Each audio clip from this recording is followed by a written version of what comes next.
Township Entrepreneurs Stories is a web series proudly brought to you by T.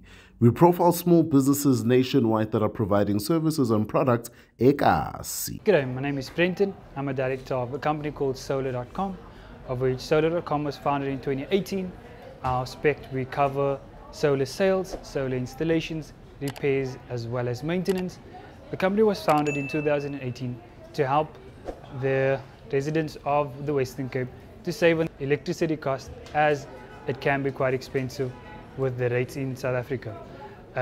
Primarily to reduce your cost, and secondly as well to live a more sustainable life when it comes to your energy usage. You can reach out to us on our email, which is solar.com, spelled out ct@gmail.com, or you can simply scan the QR code on the video and you can reach out to us on our WhatsApp contact number should you like any further queries to be addressed, or if you'd like any quotations to be done, you can surely reach out to us. My name is Brenton and I'm a Township Entrepreneur.